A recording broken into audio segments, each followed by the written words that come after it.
పర్వతాలను సైతం తనలో దాచుకోగలిగే అనంత సముద్రంలాగా అగ్రకుల పాపాల పర్వతాలను కప్పి ఉంచే సముద్రాల వంటి వాళ్ళు ఉన్నాయి. అందుకే సముద్రానికి దక్కినట్టే ప్రపంచపు మొత్తం ఆరాధన మాకు దక్కాలి అని అంటారు బేబీ కాంబ్లే. ఇవాళ నాకు మా బతుకులు అని బేబీ కాంబ్లే గారు రాసిన తన ఆత్మకథకి సంబంధించి మాట్లాడమని. ఇప్పుడు నేను చదివిన ఈ భాగం బేబీ కాంబ్లే గారు మాటలు. ఈ పుస్తకం చదువుతా ఉంటే మళ్ళొకసారి నేను మళ్ళా మా తాత ముత్తాతలు ఎంత కష్టపడ్డారా, మళ్ళా ఇది ఒక ప్రతిసారి చదివినప్పుడల్లా ఈ దోశ ఒకటి అయితా ఉంది. వేరే ఏదైనా పుస్తకం ఇచ్చిన బాగుంది, వాళ్ళ జీవితంలో తెలుసుకుంటున్న వాళ్ళు కదా, ఎంతసేపు ఇదే గోస అయితే కదా, ఏది చదివి బాధ అవుతా ఉంటుంది. ఏం చేస్తాం, మళ్ళీ అదే మా కోసం మళ్ళీ మేము వెళ్ళబోసుకోవాలి.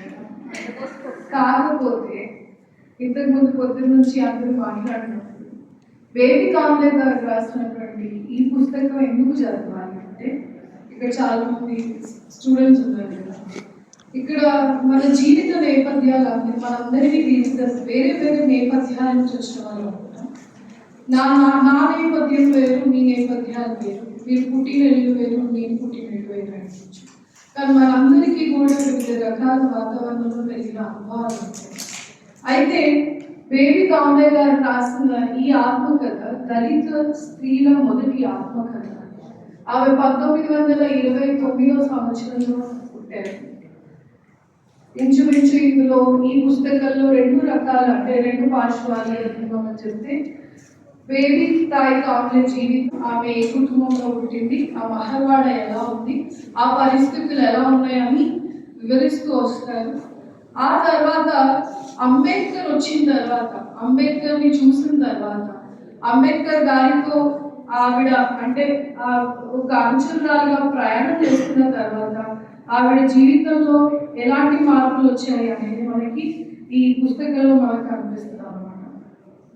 అయితే ఇక్కడ ఎందుకు మనం ముఖ్యంగా దళిత స్త్రీల ఆత్మకథలు చదవాలి, దళిత స్త్రీలు రాసినటువంటి సాహిత్యాన్ని ఎందుకు చదవాలి అని మనం క్వశ్చన్ చేసుకుంటే, దళిత స్త్రీల ఆత్మకథలు ఏవైతే ఉంటాయి ఇవి అలంకార సాహిత్యం కాదు.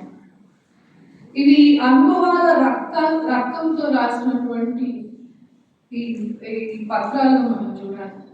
సమాజం ఏదైతే హింసను దాచిపెట్టిందో, కుటుంబం లోపల జరిగిన అణచివేత ఏదైతే ఉందో, వాళ్ళ ఉద్యమాల్లోకి వచ్చిన తర్వాత ఉద్యమం లోపల మౌనంగా అనుభవించినటువంటి ఆ పరిస్థితులు ఏవైతే ఉన్నాయో అవన్నీ కూడా ఈ దళిత సాహిత్యం లేదా దళిత ఆత్మకథ మనకి బయటపడుతుంది. ఇది మనకి బయట దొరకదు. వాళ్ళు ఒకవేళ బేబీ కాంబ్లే కనుక రాసి ఉండకపోతే ఇప్పుడు నేను ఆ పరిస్థితుల్ని చదువుకొని అప్పుడు ఇలా ఉండేవాళ్ళని నేను తెలుసుకొని అంటే తెలియకపోయేది. రెండోది ఎందుకు చదవాలి అని అంటే, ఇక్కడ ఈ డ్యూయల్ ఏమంటారు అంటే రెండు రకాలుగా జరిగే అణచివేతను తెలుసుకోవాలి అని అంటే మనం ఈ పుస్తకాన్ని చదవాల్సిన అవసరం ఉంది. ఎందుకంటే దళిత స్త్రీ కేవలం ఆమె స్త్రీగా కాదు, అదేవిధంగా she as a women and as a Dalit రెండు రకాలుగా కూడా ఆమె అణచివేతకి గురవాల్సి వస్తుంది. ఆమె మీద కులానికి సంబంధించి, లింగానికి సంబంధించి, పేదరికం కూడా ఒక్కోసారిగా ఎలా ఆమెను అణచివేస్తాయి అని తెలుసుకోవాలి అంటే అది ఆత్మకథ మనం చదవాల్సిన అవసరం ఉంది.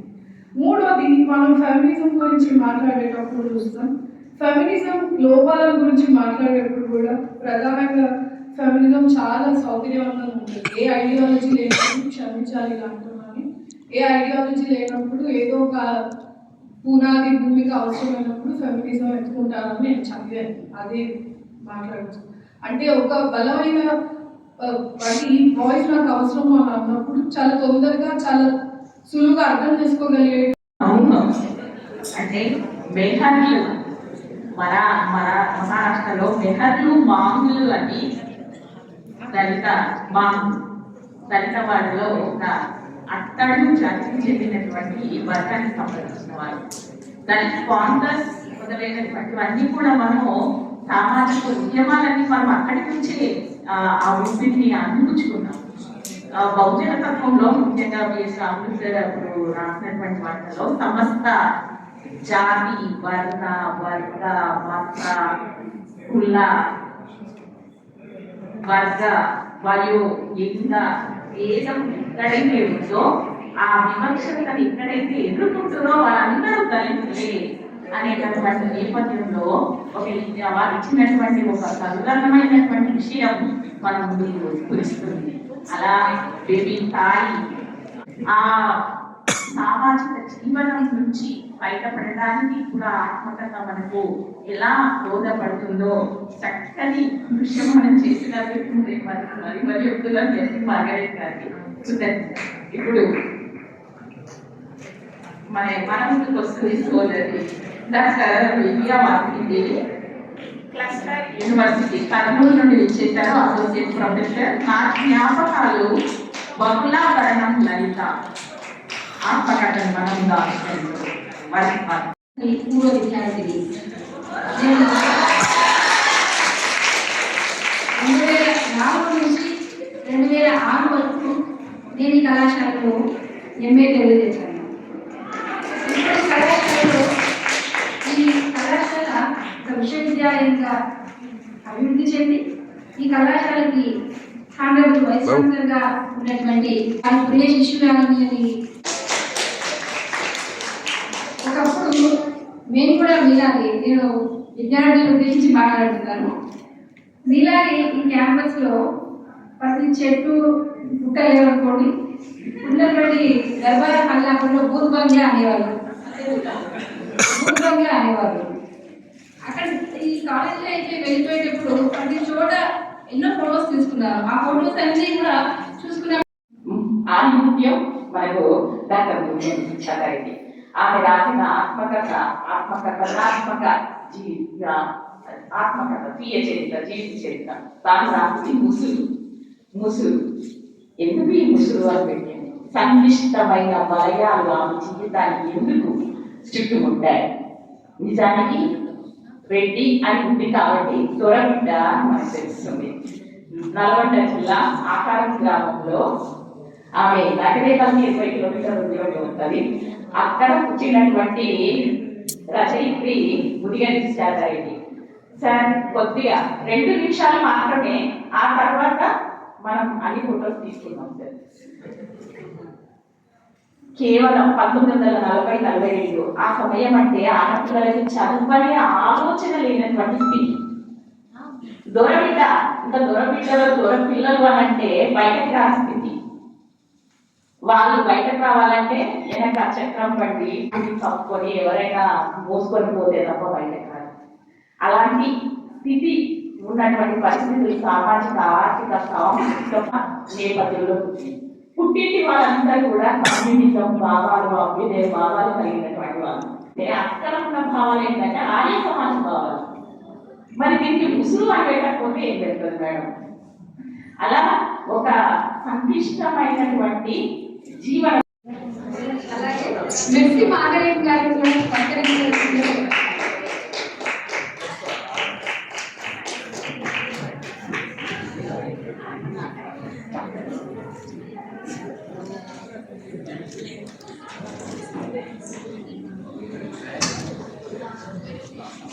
డాక్టర్ ఎన్ సంజయరాజు గారిని సత్కరించవలసిందిగా కోరుతున్నాను.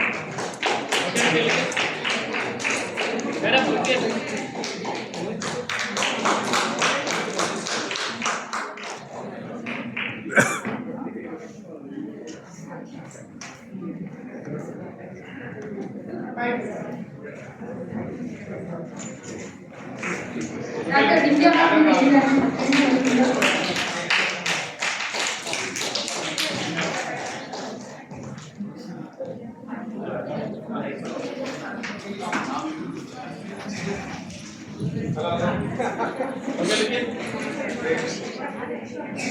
ఈ సదస్సు ఇంతటితో ముగిస్తున్నాం. తెలియజేస్తూ ధన్యవాదాలు తెలియజేస్తున్నాం. Thank you students.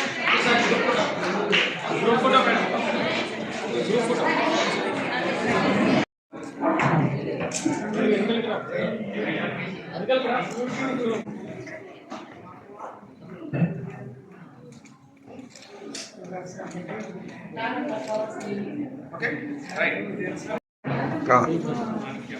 నాయకు చూడండి రఘు కాదు మన మగవాడంతా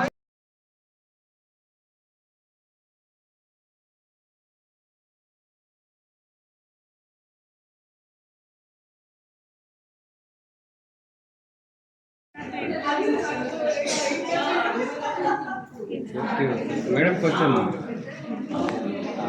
ఉందండి. ఓకే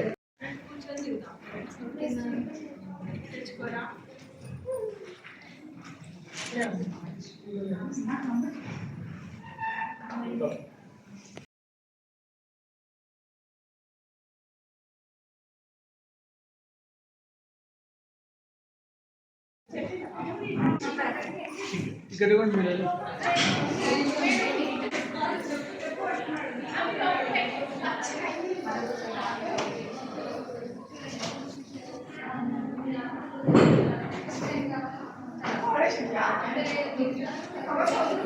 అంటే